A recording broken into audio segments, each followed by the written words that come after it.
तो ये कहानी इन्हीं छुआछूत, इन्हीं ऊंची नीची जातियों, कमज़ोर अमीर, दबंग गरीब, उनसे जुड़ी हुई कहानी है। खैरलांजी एक गांव, इस गांव में ज़्यादातर ज़ात पात यहाँ पे भी और ऊंची नीची जाति के बीच भेदभाव भी। तो इसी गांव में एक परिवार रहता था। उस परिवार का नाम जो भोतमांगे परिवार कहा जाता था, और इनके जो मुखिया थे इस परिवार के, वो थे भैयालाल भोतमांगे। तो भैयालाल भोतमांगे का परिवार खैरलांजी गांव में रहता था। परिवार में इनकी एक पत्नी थी जिनका नाम सुरेखा, एक बेटी प्रियंका 17 साल की और 2 बेटे रोशन और सुधीर 19 और 21 साल के। तो ये 4 लोग इस परिवार के सदस्य थे। खैरलांजी में रहते थे, खेती बाड़ी करते थे। गांव के जो बाकी लोग थे उनकी भी हालत वैसी ही थी। इत्तेफाक से इसी दौरान में गांव में कुछ जमीन को लेके किसी का दबंग और ऊंची जाति के लोगों से झगड़ा होता है, और उस जमीन की गवाही के सिलसिले में भैयालाल भोतमांगे की जो परिवार है वो पुलिस में गवाही देने पहुंच जाती है अपने पड़ोसियों और उनके लिए। ये बात ऊंची जाति के लोगों को पसंद नहीं आती और वो उसके ऊपर गवाही को वापस लेने के लिए दबाव डालते हैं। भोतमांगे परिवार इस चीज को मानता नहीं है। इसके बाद ये लोग उनकी नजरों में आ जाते हैं, और जो दूसरे दबंग थे वहां पे ऊंची जाति के, उनका पॉलिटिकल बैकग्राउंड भी था।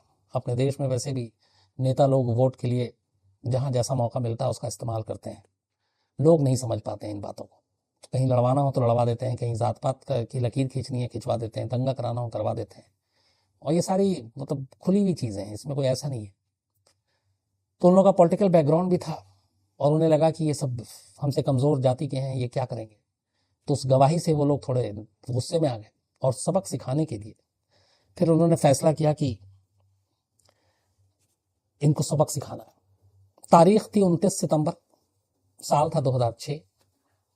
29 सितंबर 2006 को, 29 सितंबर 2006 को दूसरी पार्टी के जो ऊंची जाति के लोग थे इस भोतमांगे परिवार के मुकाबले 40 से 60 जो चश्मदीद है वहां पे, जो सीबीआई की इंक्वायरी हुई, जो अलग अलग वहां पे टीमें गई, उन सब ने जो रिपोर्ट की, 40 से 60 लोग खैरलांजी गांव पहुंचते हैं।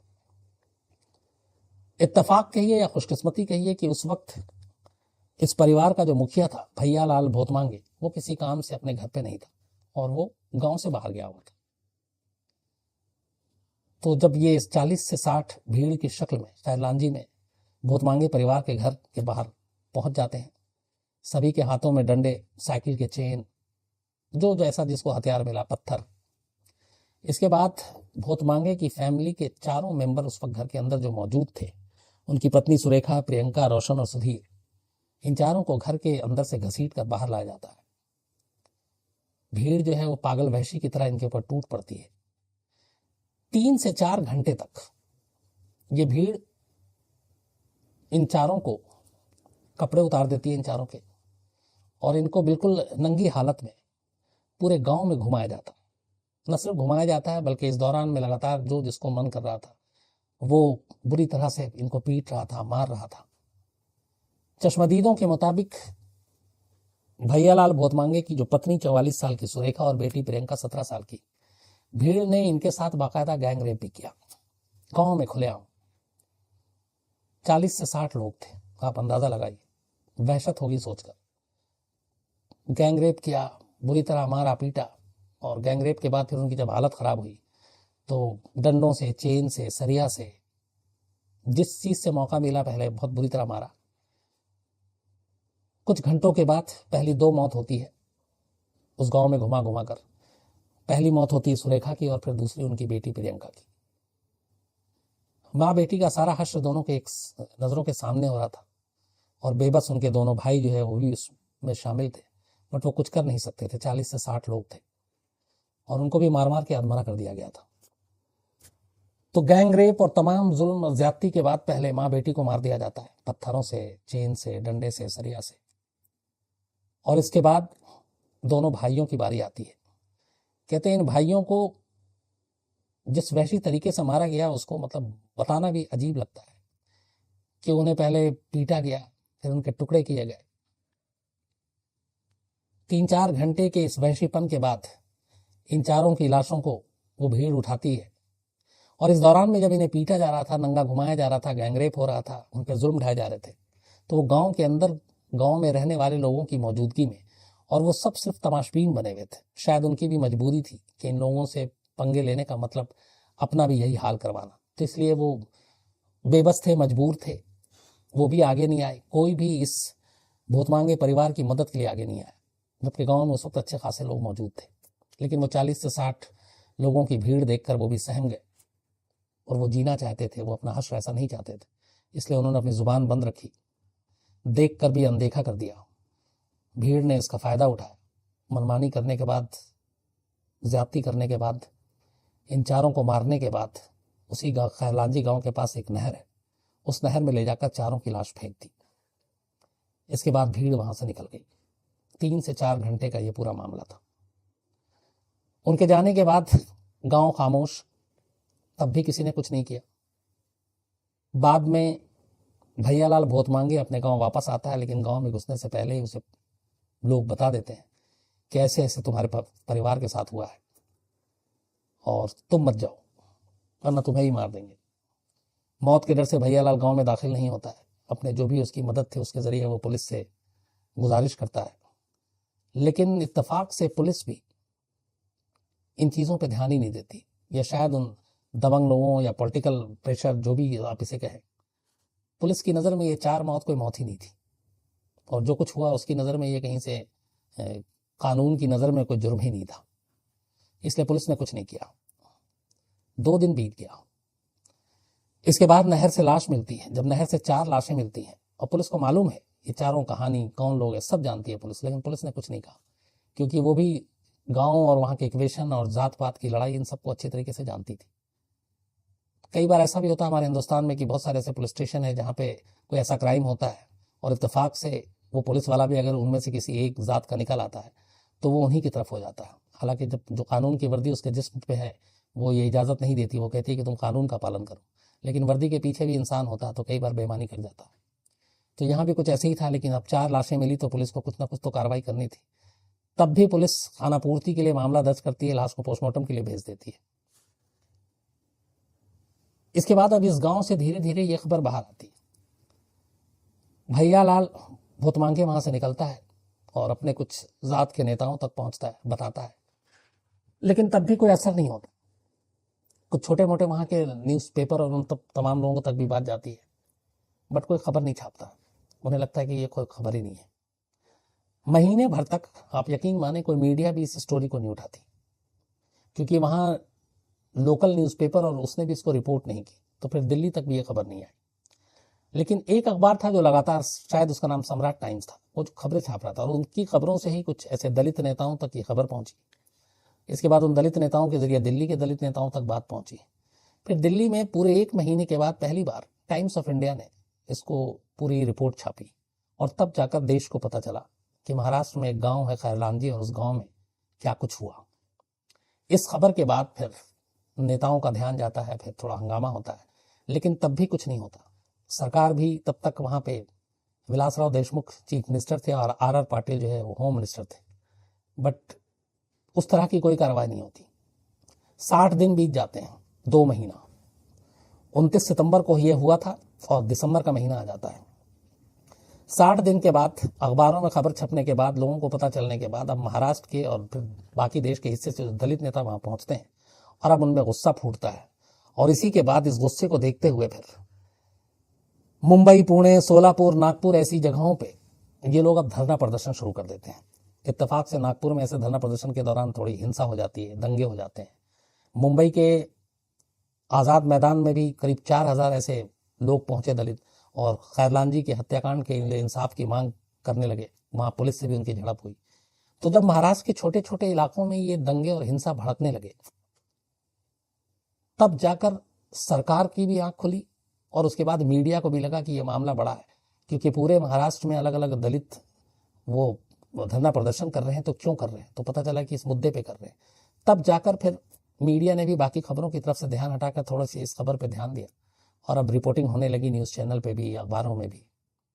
फिर सरकार भी प्रेशर में आई, और इस धरना प्रदर्शन और इन चीज़ों को देखते हुए आखिरकार सरकार ने फिर आनन फानन में सीबीआई इंक्वायरी की जांच के ऑर्डर दे दिए। सीबीआई ने भी फटाफट इसकी जांच की, और सीबीआई ने अपनी रिपोर्ट में माना कि हाँ, ये लोग थे, करीब 36 लोग को उसने नामजद किया। बट उसने अपनी रिपोर्ट में कहा कि उन दोनों महिलाओं के साथ गैंग रेप नहीं हुआ, उन्हें मारा गया। तो सीबीआई ने हत्या और बाकी चीज़ों के लिए केस बनाया, दर्ज किया, कोर्ट में पहुंचे।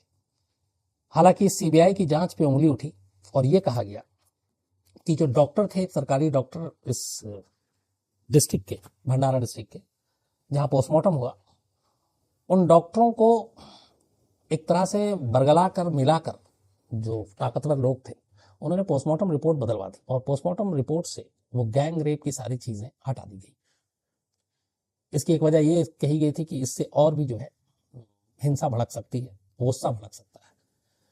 तो ये कहते हैं कि उस डॉक्टर की रिपोर्ट ने, उस डॉक्टर ने इस पोस्टमार्टम रिपोर्ट के साथ छेड़छाड़ की और गैंग रेप की बात मना कर दी। जबकि उस गांव के जो विटनेस हैं, बाद में जब उनको भरोसा दिलाया गया उनकी सुरक्षा और फिर उनके नेता है संरक्षण की बात आई, तो उन्होंने, तमाम लोगों ने बताया था कि किस तरीके से पूरे गांव में घुमा घुमा कर और गैंग रेप भी हुआ था। लेकिन पोस्टमार्टम रिपोर्ट से इन चीज़ों को हटा दिया गया। तो सीबीआई की रिपोर्ट में गैंग रेप को शामिल नहीं किया गया, हत्या और बाकी चीज़ों को शामिल किया गया। लेकिन इस पूरे मामले में सरकार का रुख उस वक्त सवाल पैदा कर रहा था कि कमाल यह था कि 29 सितंबर को यह हादसा हुआ, 1 अक्टूबर को नहर से लाश मिलती है। 1 अक्टूबर को लाश मिलने के बाद पुलिस खानापूर्ति के तौर पर एफआईआर दर्ज करती है। एफआईआर दर्ज करने के बाद भी पुलिस कोई नामजद या बाकी चीजें नहीं करती, ना किसी से पूछताछ करने की जहमत उठाती है। इसके बाद तब तक इस पूरे मामले को दबाया जाता है जब तक कि 60 दिन बाद, जैसा मैंने आपको कहा, नागपुर, शोलापुर, पुणे, मुंबई, इन जगहों पे आंदोलन शुरू नहीं हो जाता। इन आंदोलन के बाद फिर सरकार जागती है और इसी बीच में सरकार भी गुमराह करने के लिए इन चीजों को, आर पाटिल जो उस वक्त वहां के गृह मंत्री थे, वो एक बयान दे देते हैं कि ये नक्सलियों का किया हुआ हमला था। इससे और लोग भड़क जाते हैं क्योंकि अब तक गांव के लोग भी खुल के आने लगे थे और फिर जब पता चला कि गांव के अंदर ऊंची और नीची जात के लोगों के बीच जमीन के एक मामले को लेकर लड़ाई थी, और लेकिन स्टेट का होम मिनिस्टर कह रहा कि नक्सल था, तो उससे बहुत लोग भड़के। हालांकि बाद में फिर गृह मंत्री को अपना बयान वापस लेना पड़ा क्योंकि सीबीआई की जांच में इन चीज़ों का कहीं जिक्र नहीं था और उसने वही बताया, सिर्फ एक गैंग रेप वाली चीज को छोड़कर। तब भी उसके बाद भी आरोपी के खिलाफ कोई कार्रवाई नहीं हुई थी, गुस्सा भड़क रहा था। फिर सीबीआई ने अपनी रिपोर्ट दाखिल की और उसमें 36 लोगों के खिलाफ ये मामला बनाया। 36 लोगों के खिलाफ मामला बनाने के बाद लोअर कोर्ट में यह मामला गया। जब लोअर कोर्ट में यह मामला गया तो उसमें से पुलिस ने 10 लोगों को इस मामले का दोषी पाया और इनमें से 8 को 2008 में, सितंबर 2008 में इसका फैसला आया, करीब 2 साल के बाद। और बल्कि 10 भी नहीं, 8, उनमें से 6 लोगों को मौत की सजा दी गई और 2 लोगों को 25 साल कैद की सजा सुनाई गई लोअर कोर्ट ने। बाकी को सबूतों के अभाव में छोड़ दिया गया, लेकिन 6 को डेथ पेनल्टी मिली और 2 को उम्र कैद 2008 में। अब ये जिन लोगों को सजा मिली, इन्होंने इसको नागपुर बेंच के, जो बॉम्बे हाईकोर्ट है, वहां चैलेंज किया और चैलेंज के बाद 2010 में हाईकोर्ट ने अपना फैसला सुनाया। और हाईकोर्ट ने क्या किया कि जो 6 लोगों को मौत की सजा दी गई थी, उस सजा को बदलकर 25 साल उम्र कैद की सजा में बदल दी। उम्र कैद तो दी लेकिन 25 साल। और जो 2 थे ऑलरेडी, उनकी 25 साल ही रही, तो फांसी की सजा को बदल दिया और 25 साल उम्र कैद की सजा दे दी। इसके बाद सीबीआई इस मामले को लेकर सुप्रीम कोर्ट पहुंची। 2019 आ गया, 2010 में इसका फैसला आया था हाईकोर्ट का। अभी तक सुप्रीम कोर्ट का कोई फैसला नहीं आया इस पे। इस दौरान में इंसाफ के लिए 10-12 साल तक भैयालाल भोतमांगे अपने परिवार के 4 लोगों की मौत के लिए लड़ता रहा, भटकता रहा। इस दौरान वो गांव छोड़ा, उसने एक हॉस्टल में नौकरी की 15,000 रुपए की गार्ड के तौर पर, और उसकी यही उम्मीद थी। जब वो किसी फ्रंट और उस पर आया तो प्रेस कॉन्फ्रेंस में भी कहा कि बस मुझे मेरे परिवार के गुनहगारों को मैं अपने सामने मतलब सजा पाते हुए देखना चाहता हूं। लेकिन बदकिस्मती ये देखिए कि 4 लोगों को अपने परिवार के खोने वाला शख्स इस अधूरी उम्मीद के साथ इस दुनिया को छोड़ गया कि उसके जीते जी उसके परिवार के गुनहगारों को सजा मिले। कुछ साल पहले दिल का दौरा पड़ने से भैयालाल भोतमांगे की भी मौत हो गई। तो इस परिवार में 5 लोग थे, इन 5 की मौत हो चुकी। लेकिन अब भी, आज 13 साल बाद भी, इस केस का आखिरी फैसला आना बाकी है। मामला सुप्रीम कोर्ट में है और सुप्रीम कोर्ट ने अभी तक इस बारे में आखिरी फैसला नहीं सुनाया। 6 लोग 25 साल की सजा काट रहे हैं और बाकी 2 को पहले ही से थी, मतलब 8 लोग। जबकि भैयालाल का कहना था कि करीब 36-38 थे, नाम भी दिया था, सारे नामजद थे, लेकिन धीरे धीरे उन नामों को भी हटा दिया गया। वक्त बीता, यादें थोड़ी थोड़ी धुंधली हुई और आज 13 साल बाद खैर लांजी बस इतिहास के एक पन्ने में है। उस 29 सितंबर 2006 की उस वहशियाना हरकत के लिए जो पूरे एक भीड़ की शक्ल में एक परिवार के ऊपर टूटा था। लेकिन धीरे धीरे अब लोगों की याददाश्त कमज़ोर हो गई है, भूल गए हैं। और होता भी है हमारे यहाँ, जब तक कोई अगली ऐसी वारदात ना हो जाए, अगली ऐसी कोई चीज़ ना हो, तब तक हम फिर पुरानी चीज़ों को याद करके नहीं रोते हैं। तो कुल मिलाकर 13 साल बाद भी खैलांजी के गुनहगारों को अभी तक सज़ा नहीं मिली है, जेल में बेशक है, बट सुप्रीम कोर्ट का फैसला आना बाकी है।